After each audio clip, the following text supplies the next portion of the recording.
Sunana Amina Auwal Makwarari, Periom News, ga manyan kanun labarai 10 na satin da ya gabata. Babbar kotun tarayya da ke Kano ta ba da umarnin a saki wani tsohon kwamishina da ke ayyuka a jihar, injiniya Idris Wada Sale, wanda ake zargi da almundahanan naira biliyan 1. A baya-bayan nan ne babbar kotun majistirin jihar ta umarci tsare shi a hannun hukumar korafe-korafe. Ta ce sun kama mutane masu yawa da ke harkar siyar da yara a fadin jihar.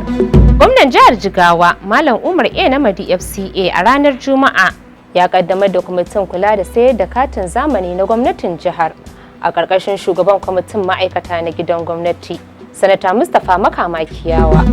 Babbar kotun tarayya da ke Abuja ta yi watsi da ƙarar da hukumar EFCC ta shigar gabanta, tana tuhumar Sanata Rochas Okorocha da zargin aikata laifukan da suka shafi almundahanar kuɗi da amfani da ofishinsa ta hanyar da bata dace ba.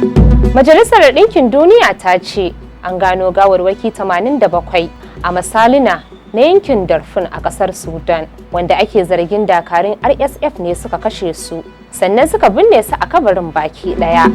Ƙungiyar ƙwallon ƙafa ta Everton ta yi sha'awar siyan ɗan wasan gaba na Switzerland wanda ke taka leda a Manchester United da ake jita-jitan zai iya kaiwa kimanin euro miliyan 15 zuwa 20. Babbar kotun jihar Kano mai lamba 16 da ke zamanta a Mila Road, karkashin mai shari'a Hafsat Yahaya Sani, ta ba da umarnin kada a kwace ko ruguje duk wani gini da aka yi akan titin tsohuwar jami'ar Bayero da ke cikin Badala.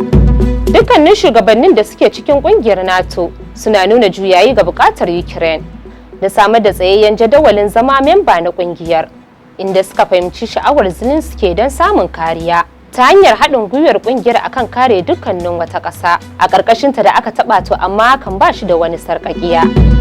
Ƙasar Ghana ta kare manufofinta na mayar da masu neman mafaka zuwa Burkina Faso, bayan da hukumar kula da 'yan gudun hijira ta Majalisar Ɗinkin Duniya ta buƙaci a daina korar su.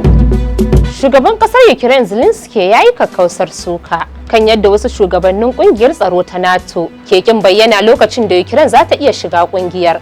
Amina Auwal Makwarari, Periom News.